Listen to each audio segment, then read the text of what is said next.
Welcome back to Midlife by Design. If you have been loving this podcast and or if it is serving you, please be sure to follow and or subscribe depending on where you are listening to this.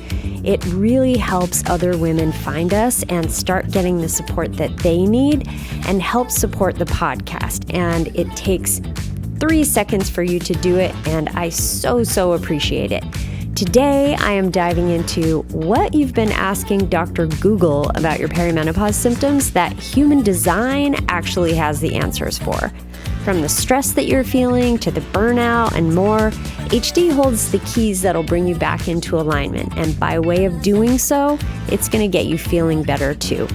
I'm your host, Lori Lisai, human design teacher and midlife coach, here to help you shed the shoulds and finally be who you came here to be.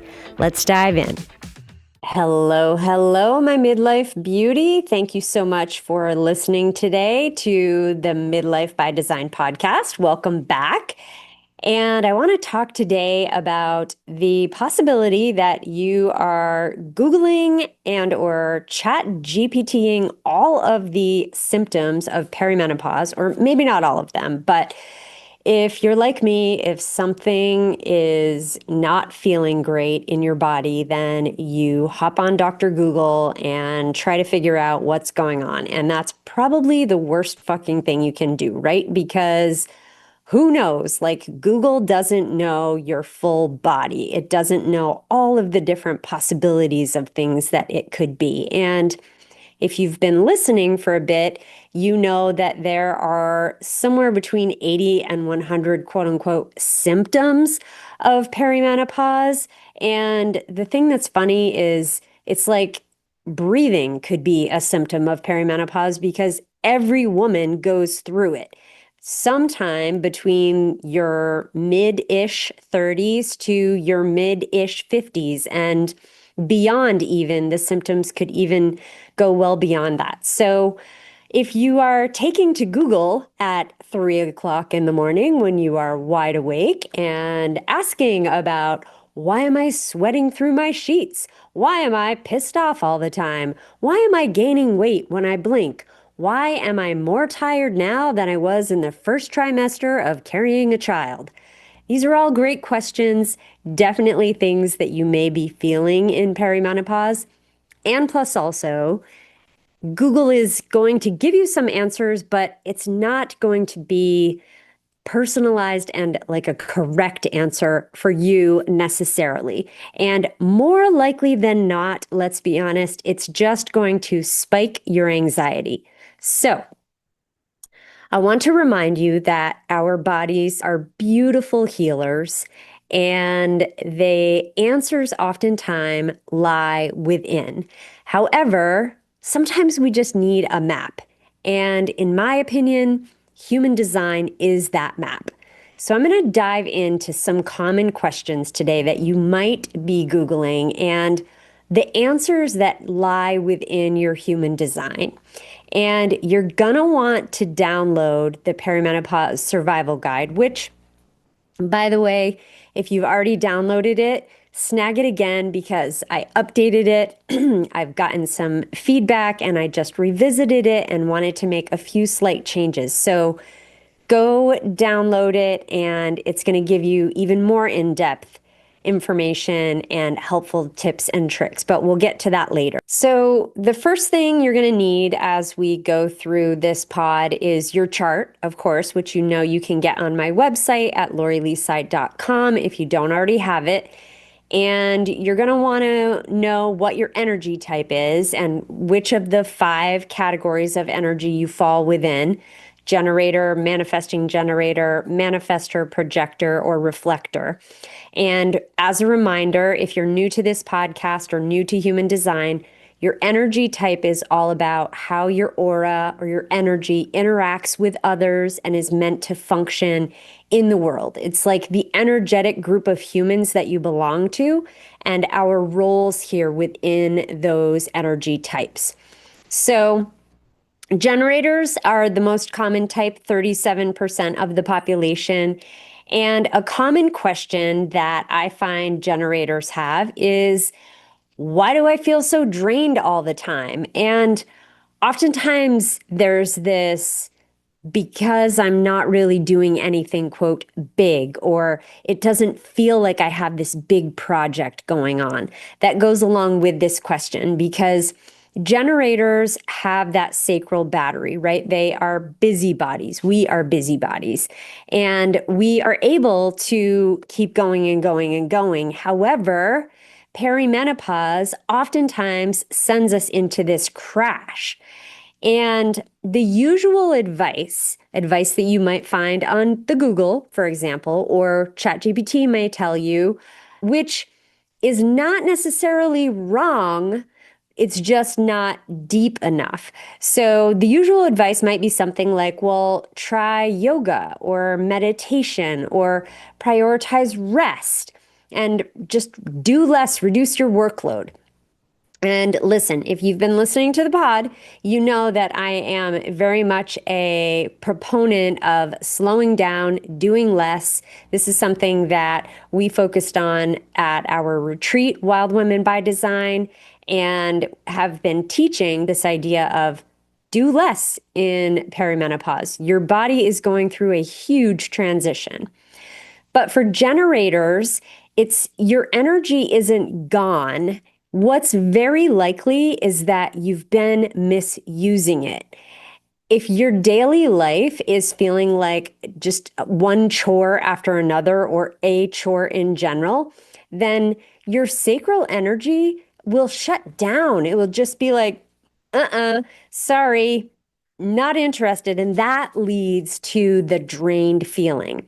So the real fix isn't necessarily in doing less, although again, I am a proponent of that, but more importantly, that you're doing what lights you up. And what I mean by what lights you up is like, what is that sacral yes for you? So, you know how Marie Kondo has this idea of asking questions about the things in your space, right? Do they spark joy is one of those questions. And that's the question I want you to ask yourself when you're sitting down to do a task or when you're about to do something. And follow the sacral yes as much as you can.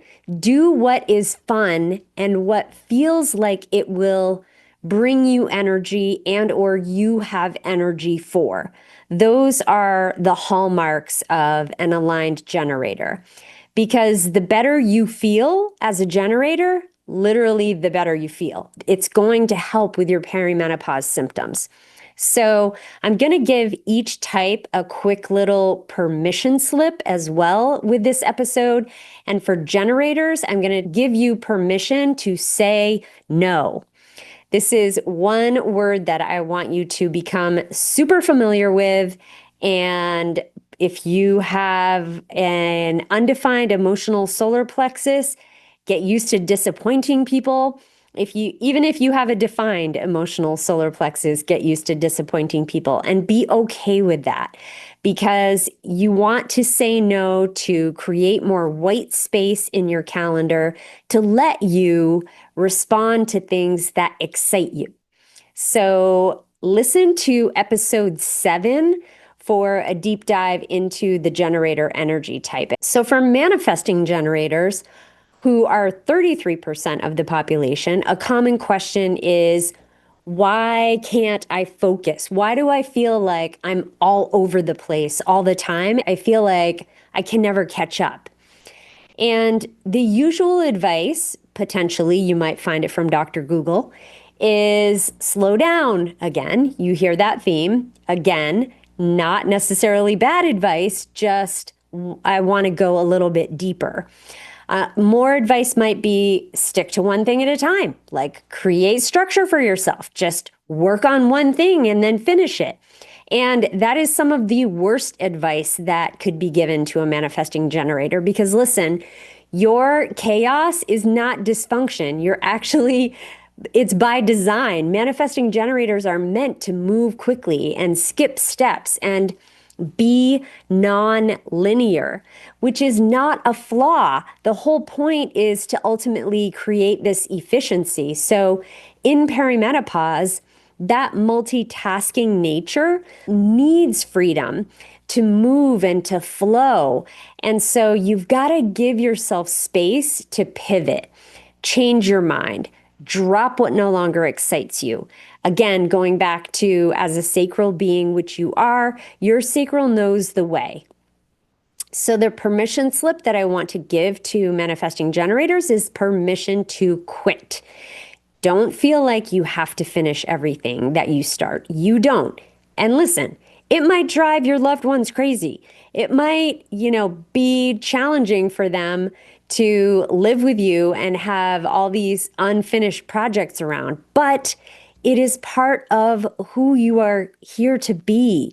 So again, it goes back to maybe you disappoint some people, maybe you irk your partner, but you're still in alignment with who you came here to be. And don't feel guilty about letting things go if they are no longer exciting you. So listen to episode 9 if you want a deep dive into the manifesting generator energy type. All right, let's talk about a common question that I hear from the projectors, which is, why am I so tired and sensitive? And listen, journey through perimenopause means that we are losing estrogen, and that it softens things for us. And as a projector, you are a non-sacral. You do not have that consistent battery like generators and manifesting generators. And you're only 20% of the population. So you're living in a generator world. And the usual advice from Dr. Google or ChatGPT might be, hey, exercise more. That'll give you more energy, or fix your diet, or push through the fatigue when you have to. And again, those feel like solid advice, especially the exercise and, eating whole foods. Those things are definitely going to support you. And as a projector energy type, I want you to understand that you're not lazy. And if you've been grinding and forcing, here's the kicker. If you have been forcing your opinions on others or your advice on others, then this can actually lead you to feeling burnt out, because you're likely feeling bitter and maybe even a little more ragey than the average bear. So I will really invite you to leverage the perimenopause midlife portal to spend more time developing your genius. Doing what you genuinely love to do is going to fuel your tank. And I also invite you to prioritize your rest more than feels legal.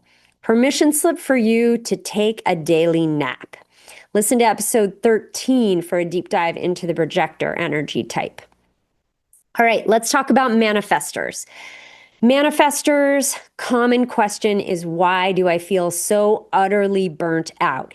Very similar to projectors. Again, also similar because you are a non-sacral as well. Only you are 9% of the population. Again, living in a generator world. The usual advice coming from Chatty, coming from Dr. Google might say, listen, get consistent with your routines. Avoid stress, which always makes me laugh when I read that advice. Like, sure, avoid stress. That's like saying avoid breathing air, right? Like what? Anyway, bringing down your stress levels by regulating yourself is a great idea, and stimulate your creativity. You might hear that looking on Google for ideas about what to do about burnout. But the human design reframe is that your energy as a manifestor comes in waves. And that is not a problem. It's by design. You're not meant to be on all the time. Again, going back to the idea that we live in a generator world. Generators have far more capacity to be consistent. We are here to build mastery, to build. And that's not what manifestors are here to do. So recommend that you stop asking for permissions. And when you follow your urges, which your urges are these deep inner callings to take action on something, then initiate. and be bold about it. And don't worry about what other people think. If they believe in you, who cares? If they understand you, who cares? Those are not things that you should be concerned with. You should be only concerned with following those urges when you run them through your authority and get the yes on that. Another suggestion is resting without guilt, similar to projectors. Certainly, the idea of a projector nap would apply for manifestors as well. It's just that where manifestors differ is they'll go through these crazy creative cycles where they will create and work, and they may be pulling like 17-hour days for a week or whatever. But what they need is equal, and I would argue, especially in perimenopause, more rest time on the other end of it to recuperate. So permission slip for manifestors is actually permission to get angry. And this may sound a little weird because anger is your not self theme, it's called in human design. And not self is all about who are you actually not. But the thing that I have noticed in working with clients is that anger, especially in women, especially in perimenopausal women, tends to be just below the surface. And especially for manifestors, it's something that they have been suppressing for so very long. And most women suppress their anger. And I have an episode on that, which I will drop in the show notes because I can't remember what it is right off the top of my head here. But about sacred rage and feeling ragey, and what do we do with that, and why is it actually so important to feel rage? Because it is. So for manifestors, I encourage you to feel that anger, express that anger, get it out of your body, and use it as a signpost to redirect you. And understand that it's doing you a favor by saying, okay, this is not in alignment for you. So where can you make a pivot? Where can you make a change? And listen to episode 3 for a deep dive into the manifestor energy type. And lastly, we have our reflectors, who are, again, just 1% of the population, very rare, beautiful beings. And they are asking questions like, why does everything and everyone feel so fucking overwhelming right now?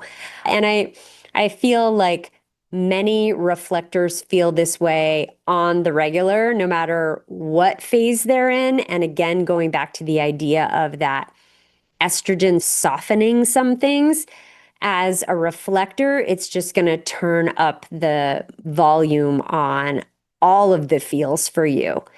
The usual advice might be something like create boundaries. Great advice, for sure. Journal, maybe take time alone to recharge. And yes, those are all great things.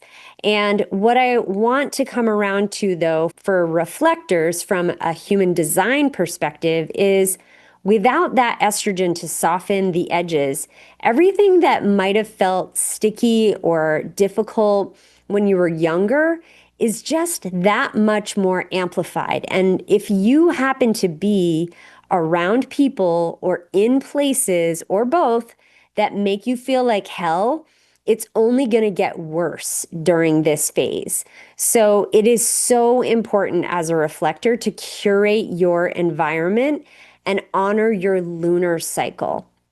So permission for you to slow way down and to notice, how do you feel around the people that you spend the most time with? Try to keep track of that. Keep that journal and look for patterns in how you're feeling. And if you see the pattern that doesn't really align with surprise or delight, for example, which are your signatures, then start to get curious about how can you make some shifts. And, making shifts in your environment could be as simple as buying a bunch of houseplants and bringing them inside. Nature is a really important grounding force for reflectors. So that would be one way to help to change up your environment. You can also look at your human design environment and see where you could be supported, which is something that I dive into in my perimenopause energy blueprint, which is an even more in-depth tool that you can use for supporting yourself during perimenopause. Listen to episode 22 for a deep dive into the reflector energy type. And I would love to invite you to tell me what change you're going to try in the comments on YouTube or DM me and let me know. Tell me your type and then what small shift do you think you might try? Because remember, human design is an experiment. So what are you going to try that will maybe move the needle for you a little bit? Midlife is about recalibration, it's about redirection, it's about recentering. I like to think of it as our own little Mercury retrograde because it's all of the re's, right? And it's not just hormonal. It's this full body signal to us that the old way that we were doing things, which is usually quite interlaced with the hustle and grind, is not working anymore. And you know it's not working because otherwise you wouldn't be frantically Googling Dr. Google or Dr. Chatty at 3 a.m. in the morning. So the thing is, it's not about hacks or fixes. It's about deeper alignment. And I love to think of this time of life as an opportunity to come into deeper alignment because the answer does lie within you. But so often we're disconnected from who we actually are that it feels impossible to even know what that means. Living in alignment means living in accordance to how our energy is meant to function. It means honoring our need for rest, honoring our need for creativity, allowing ourselves to fully express all of the things that we're feeling through this journey, and to stop self-shaming through this journey. So the new perimenopause survival guide is not a one-size-fits-all checklist. It's not any other tool that you may find out on the internet. I haven't seen anything like it, which is why I am so excited to share it with you because it's a personalized guide based on your human design. You're going to learn how to meet your perimenopause symptoms head on with compassion, and then to address them from an energetic level, which is probably so different from any other thing that you have tried. You're going to find a daily self-care checklist with places to note everything from how many times you woke up last night to what your nutrition looks like and how it makes you feel. You're going to find a tracker to track your bleeds so you can keep track of if you were a stuck pig this month and then maybe you're not bleeding again for another 6, which I will make a little caveat here and say that all of this information will be really good information to bring to your doctor, to your annual appointment, and just share. If you have real data points to say, oh, actually, this is how I was feeling, and this is where I've been bleeding and what that's been looking like, or if you've stopped bleeding, maybe these are some of the other symptoms that have really been bothering you and keeping track of them. This survival guide has some great tools within it to help you do that. I also included some journal prompts that are, again, personalized to you to help you start tapping into that inner wisdom so that you can start feeling better. You're also going to find, again, personalized daily practices that you can pick and choose from to experiment and see what moves the needle. Because remember, the whole idea is to do less and to align yourself with the way your energy is meant to operate. So when you're looking over the daily practice ideas, pick one. Just give it a whirl. See if it makes a difference for you. This is the guide that you maybe didn't know existed, you didn't know you needed, and it's also the one that's finally going to give you a new perspective on this phase of life. one that is empowered, and it leaves you feeling like the superwoman you are because it reminds you of just how freaking amazing you are, which is really what I love about human design so much. Is it shows us our genius literally like a map. It's a blueprint right there in front of you. And when you're using it to help you through this phase of life, nothing can stop you. And you will start to feel better when you start coming into alignment with how you're meant to actually function. So I'm dropping the link in the show notes, and I thank you so much for listening to today's episode, and I'll see you next time. Thank you so much for listening to today's episode of Midlife by Design. If you enjoyed it, please remember to subscribe so that you never miss an episode, and share it with a perimenopause bestie who needs to hear it. And remember to snag the updated personalized perimenopause survival guide. And if it helps you, tell one of your friends, send it to one of your friends, send the link so they can put in their birth information and get their personalized guide. The link is in the show notes. And for this week, I'm sending you the strength to let go of what no longer serves you, joy to fill your days, and the clarity to be who you came here to be.